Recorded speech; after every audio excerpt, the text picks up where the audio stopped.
1. So I'm working away with another intern, and I'm in the same office that the secretary works in. We're working on the new production line in the factory, and I'm working out some database kinks. I made that database, and I'm mighty proud of myself. Because the dress code for interns is non-existent, and the company's dress code in general is pretty lax, I'm rocking a pretty blue skirt and elegant black blouse. Also, I'm a blonde girl in her 20s.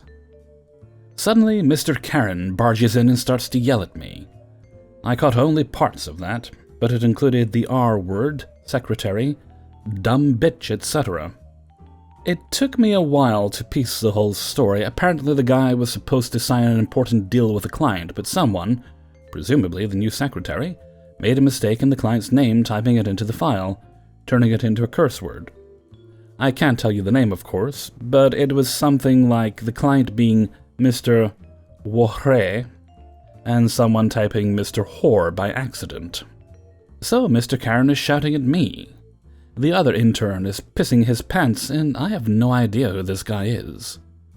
I don't work with people outside the production circle, clients or anything.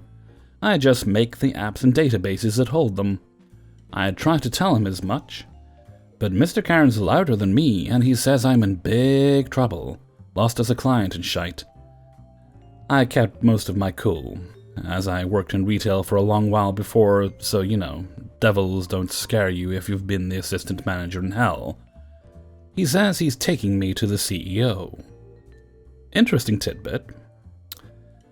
I'm the CEO's daughter, but I got the internship through regular channels and HR, so no one knew it in the beginning. So naturally, I go to the CEO's office. Mr. Karen comes in, all respectful suddenly, and starts explaining the situation. As he's about halfway through the first sentence, my dad, the CEO, interrupts him and goes, "Wait, let me hear what she came in to say first. She's working on the line starting on Monday, so everything has to be done today." Since I'm already there, I tell Dad about the issue with the system and the fact that we will need to make a reboot that will make 2 other lines stop as well. He schedules a reboot for 6 p.m. the same day and tells me on my merry way. Mr. Karen started to get the picture because he didn't stop me when I went out. I hid in the toilet to write this stuff down for my friends and reported this guy's awful behavior on the way home. It turned out Mr. Karen was supposed to fill those things himself, but he pushed it onto his secretary and she misspelled the name in the document. Mr. Karen got a warning. Secretary got told do not accept documents from Mr. Karen anymore.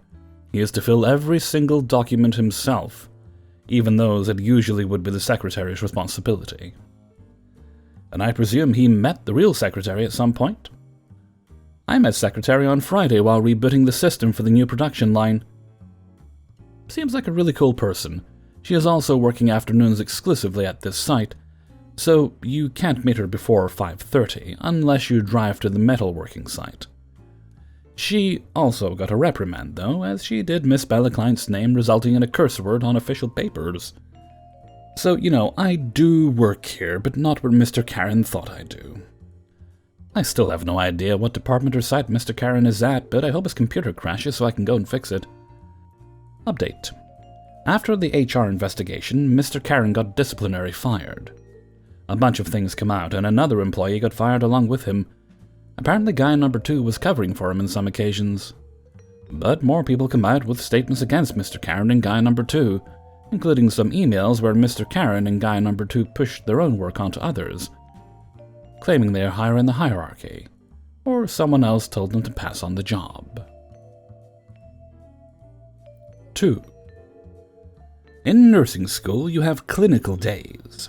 The day before clinical, you have to go to the hospital and pick a patient you'll work with the next day.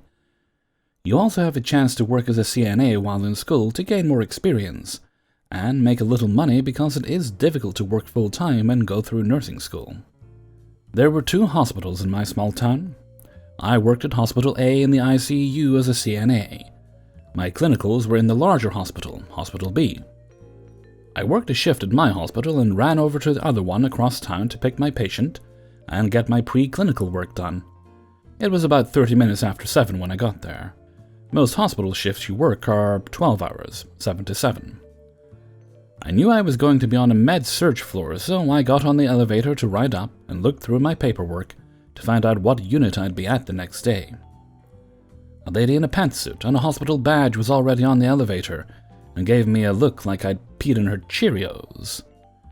Okay.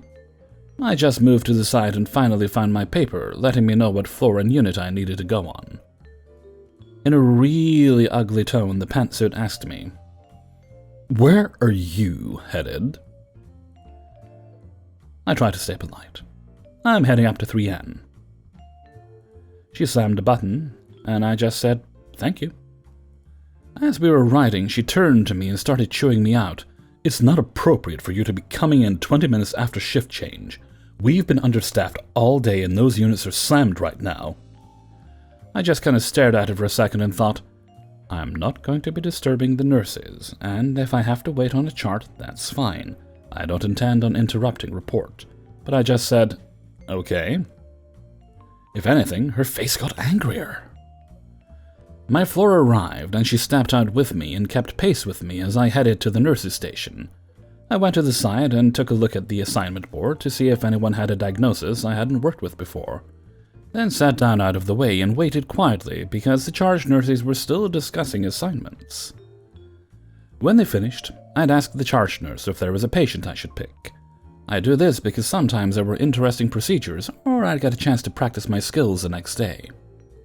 As I was waiting, Pantsuit Lady watched me, and when she saw me sit down, she immediately snapped her fingers at me and pointed down to the floor and said, "You, come here." Her voice was nasty enough that it stopped several people mid-report to find out what was going on. I stood up and approached her, and she grabbed my sleeve and pulled me over closer to the charge nurses. Ignoring me and talking directly to the charge nurses, she proceeded to tell me that I was their aide, and she wanted them to make sure I was written up for being late. I realized then she thought I worked there. I was a lot less confrontational or aggressive then. Oh, my, how nursing changes you. But I never really got the chance to say anything as she jerked her hand away from me and wiped it like she just touched poo, looked at me with a face I can only describe as sour lemon smugness and walked away. The charge nurse looked at me and said, "We already have an aide, but sure could use you. Let me see how—" She trailed off as I held out my hand and said, "I don't work here. I'm with," and then gave the name of the school. "I'm here to pick out a patient for clinicals tomorrow. Does that lady always treat people like they're dogs?" The charge nurse stared at me for a second, then started laughing and said, "Stupid bitch, don't mind her, we all hate her." She then asked, "How much longer do you have?" I replied that I graduate in 6 months. I also asked if they had any interesting procedures, or if they had a patient that a one-to-one student nurse would make easier to handle. She also asked where I planned on working after I graduated. I just looked down the hallway where the pantsuit had gone and just said, "Well, not here," which made her laugh even more. I had a truly relaxing clinical the next day with a sweet elderly lady with dementia and a minor medical condition. We folded laundry together to keep her busy and to keep her from pulling at her surgical sites.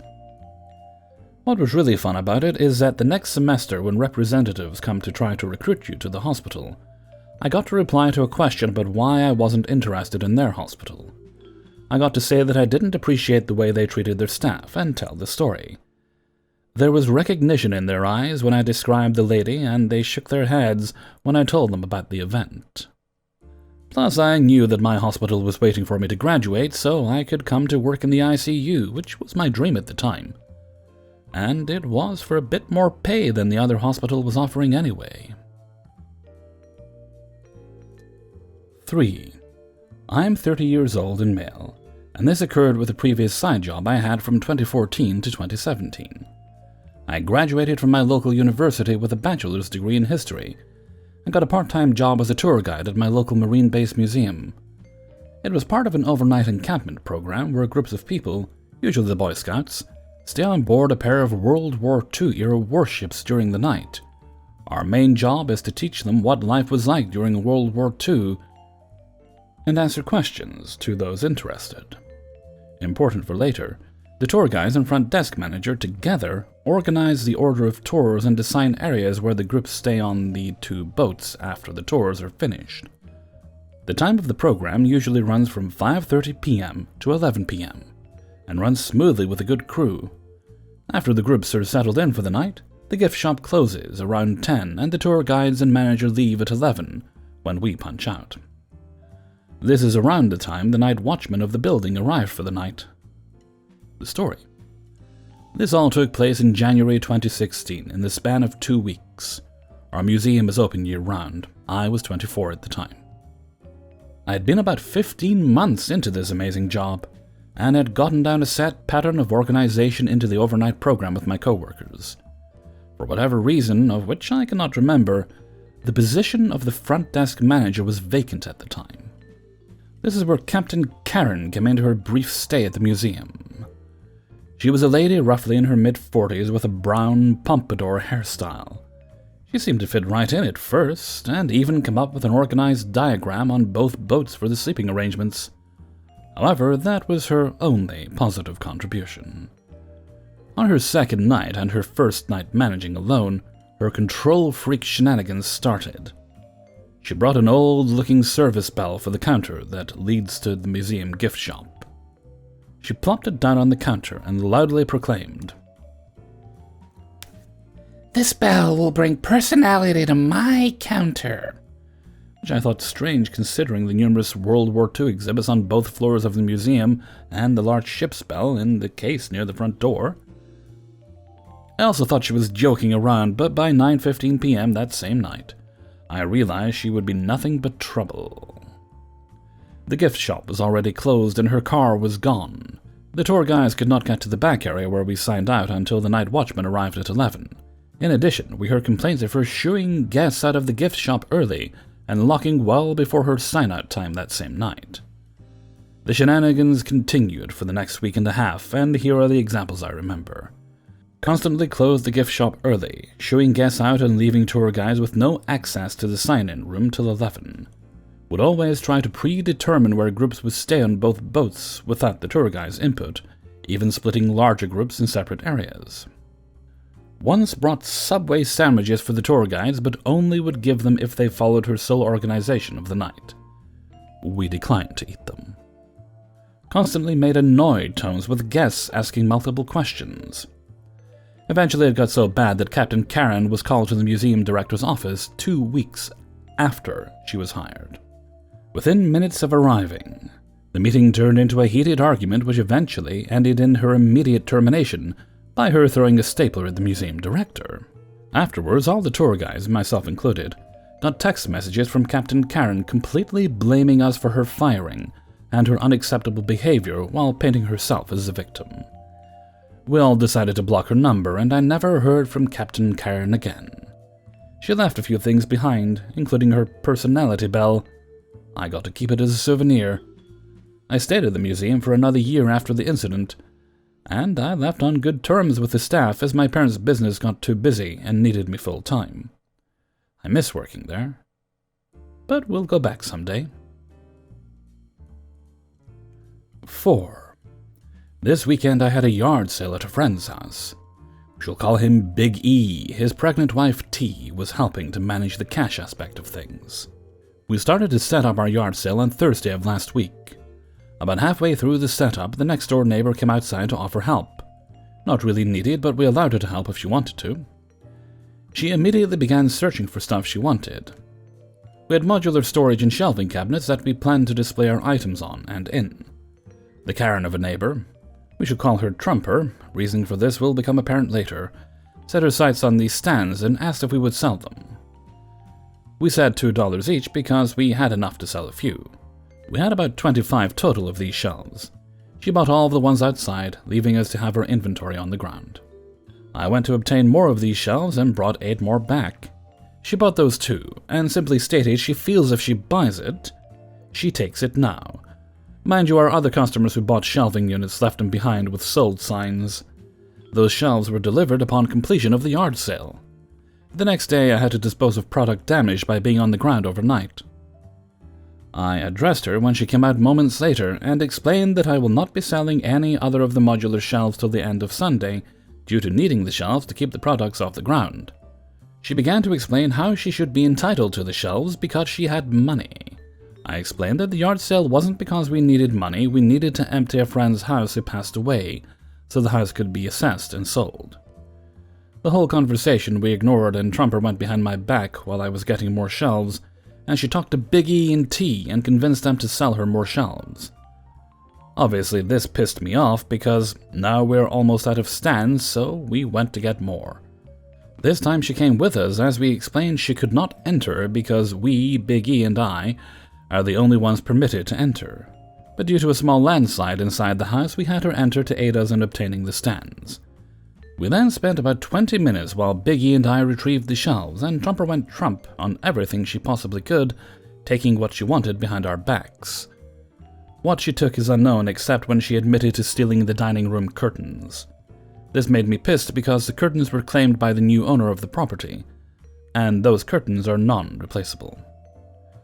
The last day of the yard sale, she came out first thing in the morning while we were dealing with our first customer and caused a scene about how I wasn't treating her right and how much she was helping us. Help was neither needed nor requested.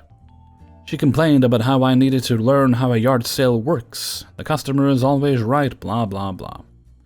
I simply walked away and let her bitch and complain away. After driving the customer away, she then bought the shelves I said were not for sale from T, who said she only sold them to make her go away. Trumper refused to accept no for an answer. I got the last of the stands that remained, and make it clear that they are not for sale. She then asked us why we wouldn't contact the owner of the remaining curtains and ask. It's been peaceful. The yard sale was still profitable, and after my co-host and I split up all the profits, we ended up with a couple hundred each. Not bad for no money invested. But could have made more if the product hadn't been damaged by moisture from being on the ground. We will be having another yard sale next weekend, but in a different location, and we are forbidding Trumper from being there this time, and where she is not a customer, we will have her removed from the property by the police and trespassed if she arrives at the new location. Here's hoping for a drama-free yard sale. Never give in to an entitled neighbor. They will never give up unless you are extra firm. 5. So this happened several years ago, probably around 2012 or so. A little bit of background. My dad was a diehard fan of our local NHL team and had season tickets for longer than I was alive, which was 23 years at that point. After having them for that long, he had managed to secure some pretty awesome seats. Section 219, which is on the second tier of the stadium. But the front row seats, which have an arguably unbeatable view of the game. Growing up, I went to tons of games with him. But by this point he was getting old and it was tougher for him to make it to the games himself, so he was nice enough to let my boyfriend, now ex, and I use his tickets to go to the game together. And this wasn't the first time we had done that, so we made it to the game and had been sitting and watching for a good amount of time. Then I want to say early second period, a seemingly nice man came up into our section and walked up to my ex and I. We would be the easiest to talk to as we were the closest to the entrance, being in the first row. So it seemed logical someone would just be asking a random question to the most convenient people he found. He was followed by 3 other people, and for context, there happened to be 2 empty seats next to us. Here's how the conversation went. Hi there, is this section 219? Yes, you're in the right place. It takes me a few seconds to then comprehend the look quickly spreading on seemingly nice man's face. A disgusting-looking, self-righteous smile that sneered, Yes, poor young person, I'm perfectly aware of where I am. He then puts out his hand, palm up, and gestures with his fingers, as if saying, Come here, to a child. I realize this man is, in fact, not a seemingly nice man, but instead an entitled man. Entitled man then said, Gotta go, your time's up enjoying our seats, back to where you came from. EM then points his other thumb, the one not continuously gesturing as described above, up to the top of the stadium, then looks back and laughs at his family. This was not quiet, by the way. I am a super friendly, non-confrontational person, so I was dumbstruck. I don't think I could find any words, just probably sat with my mouth hanging slightly open. Not sure at all what to do next. My ex did not say anything either. He wasn't super familiar with the place, and Might have even wondered if we were in the wrong place, since this guy seemed so sure these couldn't possibly be our seats. Thankfully, we didn't need much time to compose ourselves. One of the men in the group sitting directly behind us piped up. Mind you, this group are also season ticket holders, so likely they recognized me. "Hey, let me see your tickets."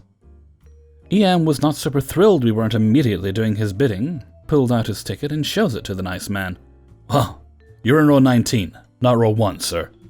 I think it's time you go back to where you came from." Nice man then does the same palm-up hand gesture EM introduced us to, and yells, "Gotta go." A small but powerful crowd around us started chanting "Gotta go" as well, until the now red-faced entitled man sheepishly puts his hand up saying, "Okay, okay," and leads his family through the crowd, up the stairs to row 19. I have never felt so supported by strangers in my life. Unfortunately, I also had to meet one of the most entitled men first for that to happen. Thanks for letting me share my story. Hey everybody, Hellfreezer here, and thank you very much for listening to Idiots in the Wild, number 35. And thank you very much to everybody who allowed me to use their stories in this video. If you enjoyed the video, then please do like, subscribe, and comment. And answer me this. Peter Piper picked a peck of pickled peppers. A peck of pickled peppers Peter Piper picked. If Peter Piper picked a peck of pickled peppers, where's the peck of pickled peppers Peter Piper picked? And if you find the swine, call the police immediately. He must be apprehended for stealing all those peppers. Right, where are we? This goes up on Thursday. I will probably hopefully be very busy making videos as you hear this. Planning to have a slightly longer, more relaxed weekend than usual, so I'm not rushing about and on Friday and Saturday. And so far, we're looking good. You can't tell, but I've got a thumb up right now. The people watching me record can tell. They can see the thumb. It's a good thumb. A fine thumb. Thumb. Okay, and with that, I'm going to head off for now.